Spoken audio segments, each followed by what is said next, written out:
Welcome to SAM Conversation, an online program of South Asia Monitor.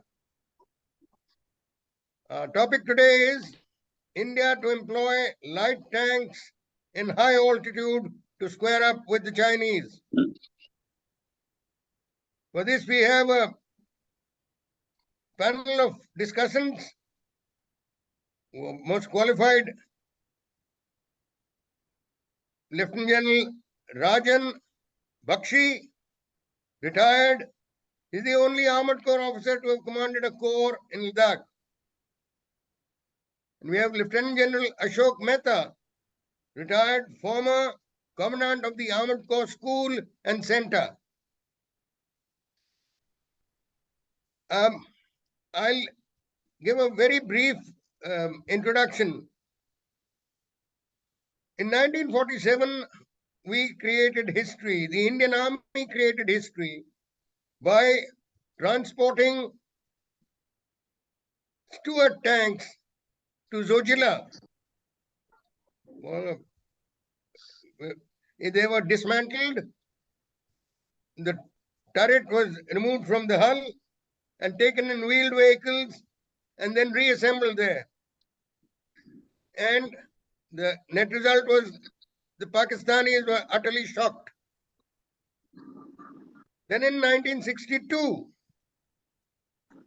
a detachment of AMX-13 tanks of the 20th Lancers was sent. They arrived in Chushul on 25 October 1962 and were little later very effective in the actions at Chushul and Rizangla. In fact, the climax of their action was 19th, 20th November, and 21st November, the Chinese declared a ceasefire.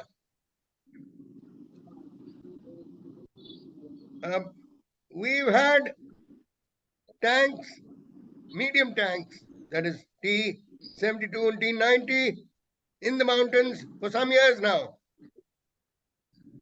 But whatever happened in 2020, it was felt that we must have a light tank. And now, with the cooperation of the DRDO, the Defense Research and Development Establishment Organization, DRDO, and the Larsen and Toubro, we are producing a light tank called Zorawar. Without dwelling further, I'll request Lieutenant General Rajan Bakhshi to get the ball rolling. Right, sir. Thank you very much for having us on your show. I will only talk about the induction of light tanks now because the medium tanks have been inducted utilizing two modes. One, by road that comes through Zojila, and the other in a knockdown manner by air to Leh and other airfields in the area. The advantage or the facilitation to induct light tanks in the area to be inducted ultimately in eastern Ladakh. The advantage is that they can be brought in fully formed, unlike in a knockdown position or a knockdown manner for medium tanks. And thereapart, once they are in the areas and the airfields from where they are inducted into the forward areas, the advantage is that these tanks can now be heli-lifted as well. These light tanks, with which the characteristics of which we'll talk very soon, but the fact is they can be heli-lifted and avoiding the road move because we have requisite heli-lift capability in the choppers that we now have. That apart, we must understand the present operational scenario in eastern Ladakh and in North Sikkim. Coming to eastern Ladakh, which is more pertinent and live in today's time, we must know that the Chinese are approximately along the line that they had wanted all along and had narrated it in 1959.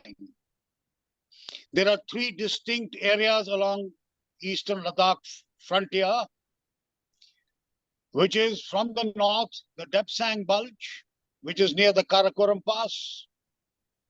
Then you have the middle sector, which comprises of areas around Shushul and the Pangang Lake.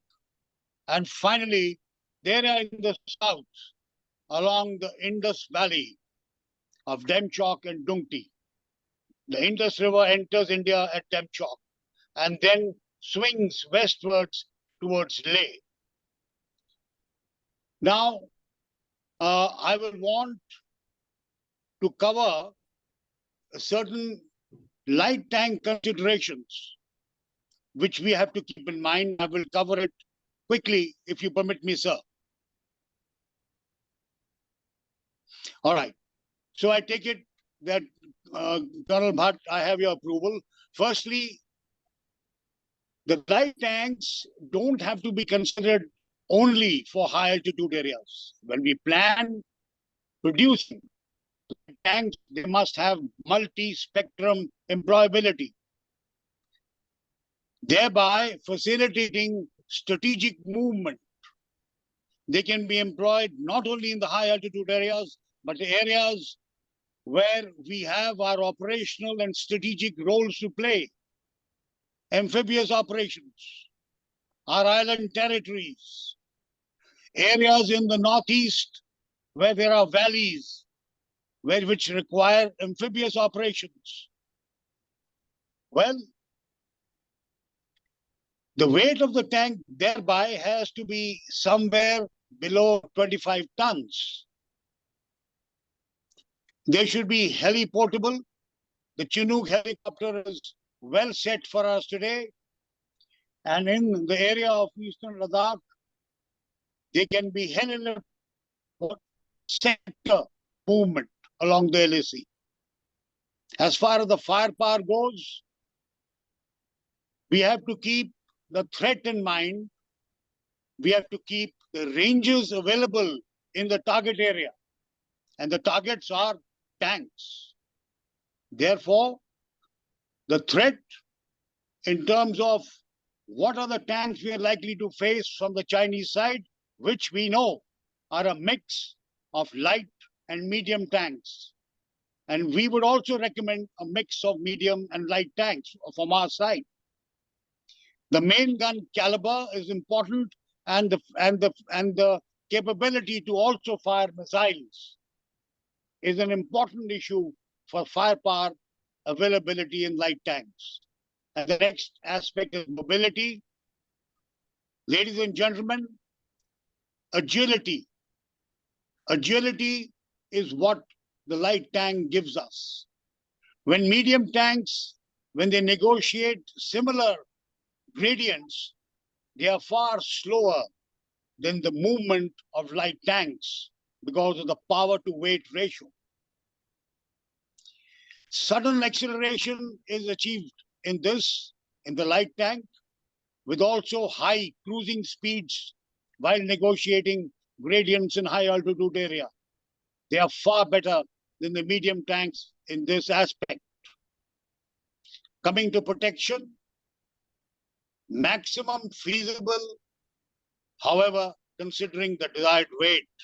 If you keep increasing the protection issues, then the weight might just go up. And don't forget that agility, the fast movement, is inherent protection given to a tank. And finally, the time frame of availability. We would like it to be available to our forces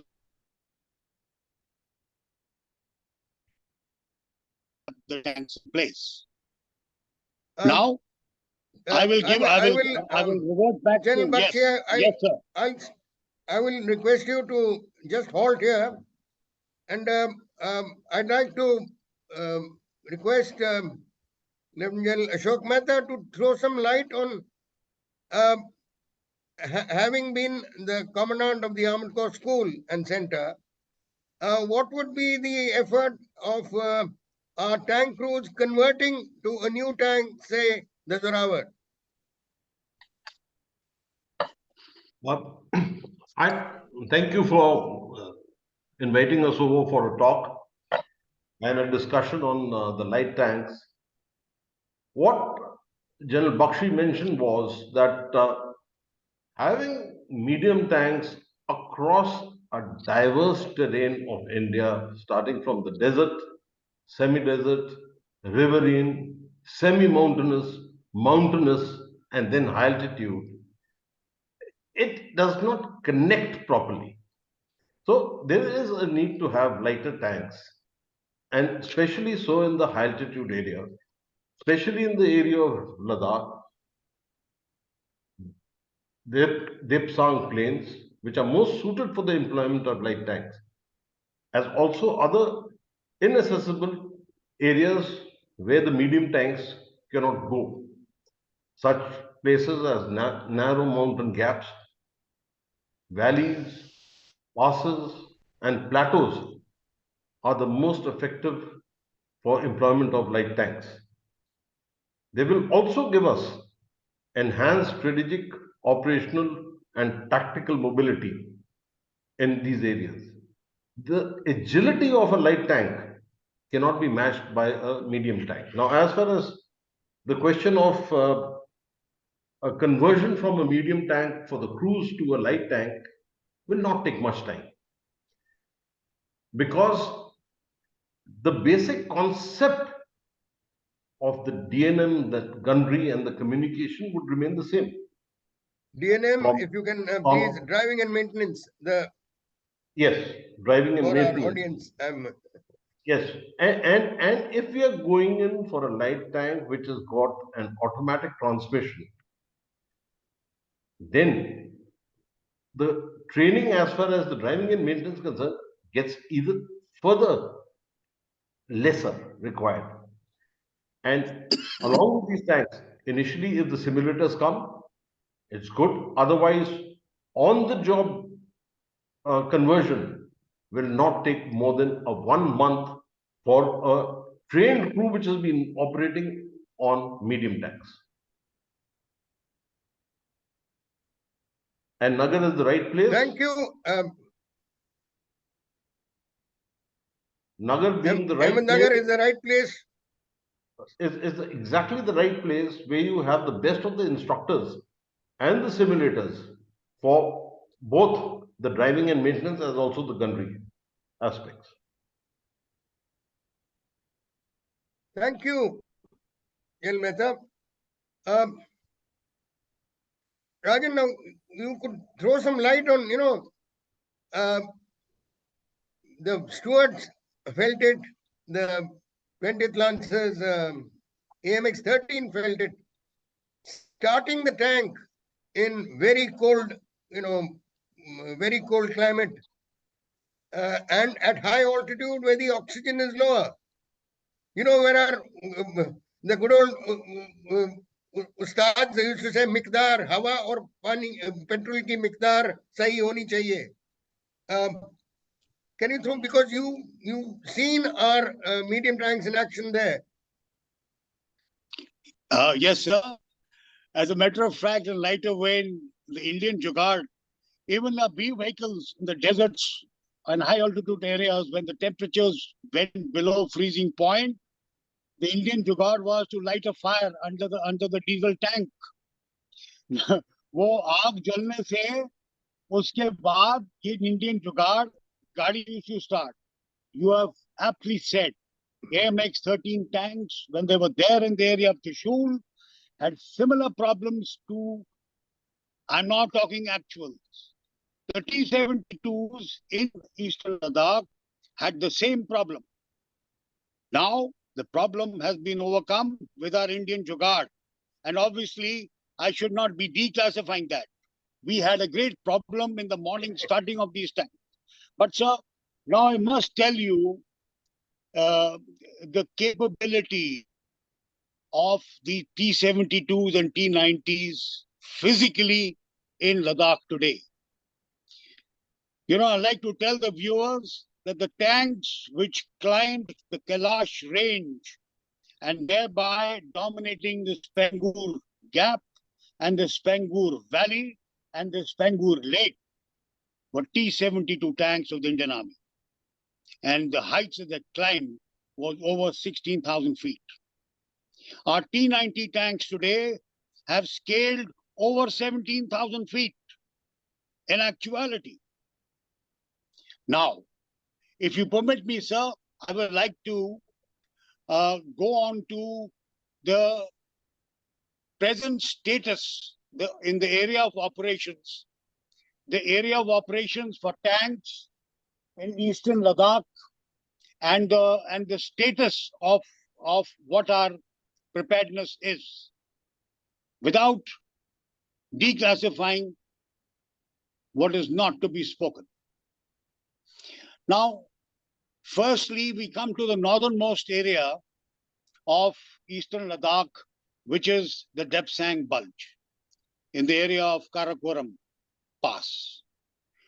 Now, this area is a plateau with small rivers like the Chip Chap River close to our area of Daulat Beg Oldi. There are small streams which are shallow, interspersed with dominating ground. Now, what does this give us? This gives us very feasible employment of mechanized forces. Before I say armor, I must clarify that everything is a battle group and it's a combined arms force, which includes tanks, ICVs. It could have regular infantry mounted. Expand on ICVs, movement. please. ICVs are Say again, infantry sir. combat vehicles. Yes, I just infantry combat clarify vehicles. Yeah.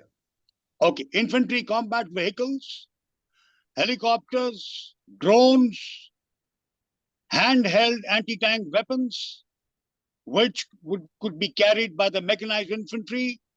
Today we have handheld top attack missiles, which can be fired by handheld anti-tank weapons.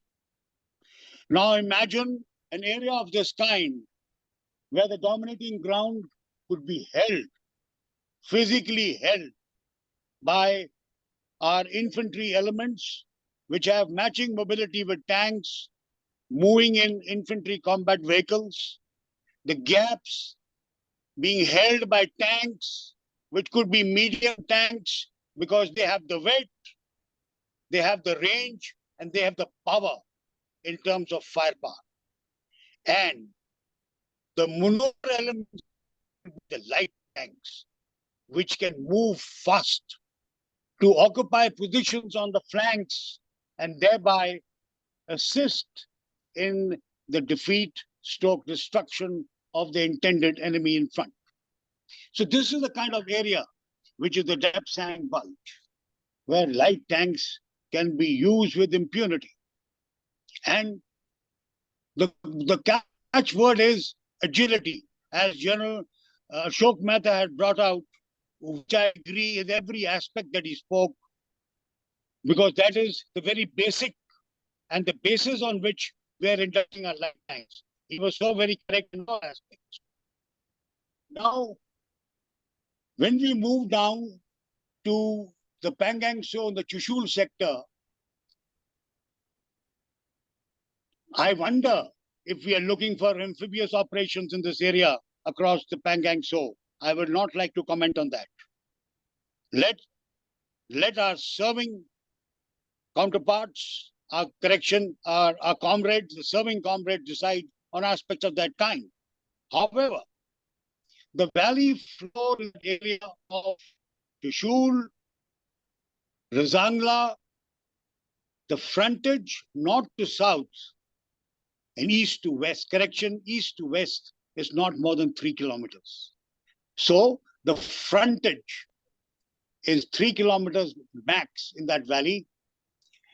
And there are a lot of approaches which come into this area. and there are high grounds which can be occupied with speed by light tanks, and medium tanks in configuration with them can be a formidable force in that area, combined with the allied anti-tank weapons part of the battle group. And lastly, coming to the Dungti Demchok sector. Ladies and gentlemen, the great Indian Army has already identified crossings, whether winters or summer, River Indus. We have crossings earmarked. Crossings can be obtained on River Indus with reconnaissance. That apart, the Indus Valley has to be dominated from a ridge line which is on the west of the river in the area of Demchok, Phukche, Dungti. Therefore, it is not just the high angle fire that we are talking about tanks, it is the low angle fire as well.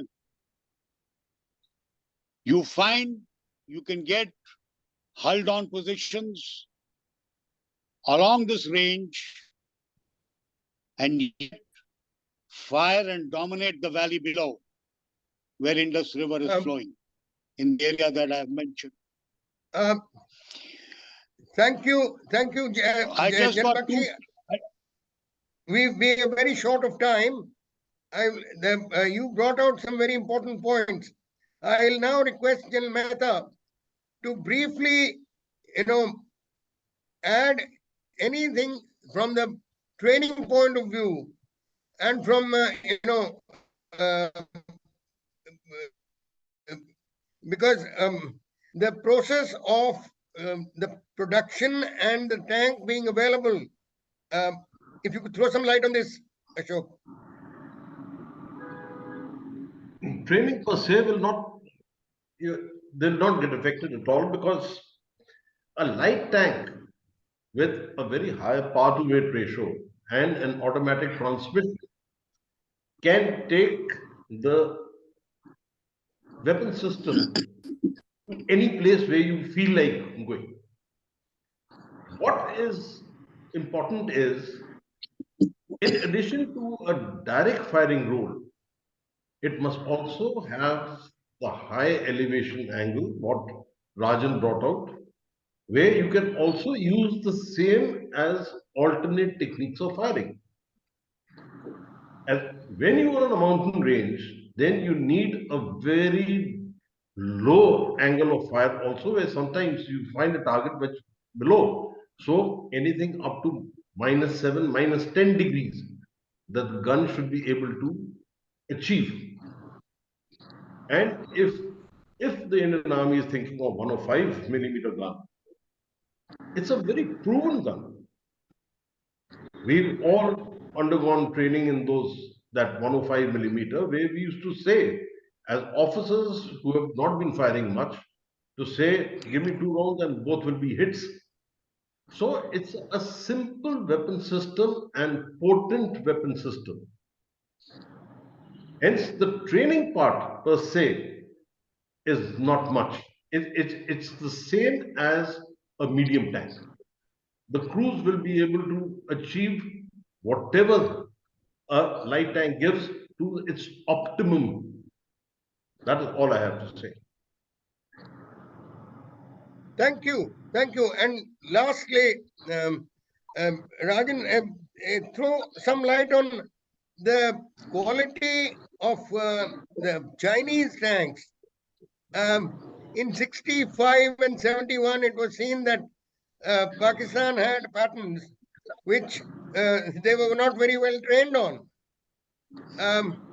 Very briefly, because we have to finish now. Any aspect, on the quality of Chinese tanks and their training? Sir, without casting any aspersions and in light of vein, a Chinese product will always remain a Chinese product. And the world knows what the quality relates to. But if you permit, I have a last, just one point, sir. The distance, the interstate distance between the two armies today is not much. The situation is not prior to what it was in April 2020, when the Chinese were yet coming in to occupy the line that they have occupied today. So the interstate distance is not much. And we also know that armor is concentrated and located a distance away from the very front line. Therefore, early warning for correct and timely posturing of our mechanized forces in all these areas is of paramount importance. Nobody wants to have, on a permanent basis, having tanks at 16, 17,000 feet. They will be at lower heights and moved up to those areas as and when required, and the threat builds up. Early warning, most important. And finally, we must cater No doubt. maintenance of tanks in high altitude area itself. These tanks, once inducted, cannot be brought back for any medium repair or overhaul. Thank you very much, sir. Thank you, gentlemen. I'll just end by saying that, as brought out in my book, China, Bloody's Bulletless Borders, they're fighting, as seen in 1967 in Nathula and Chola, Sikkim. They are quite shy of firefight. It's from the 1967 that they said we should not fire at each other, which is a ridiculous, procedure which is still on. We fighting them with bare fists, or however, if push comes to shove, and we do get into a firefight, well, one shouldn't mock the enemy, but I think we will be displaying very good gunnery. Thank you very much, gentlemen, and all the best. Thank you, sir. Thank you, sir.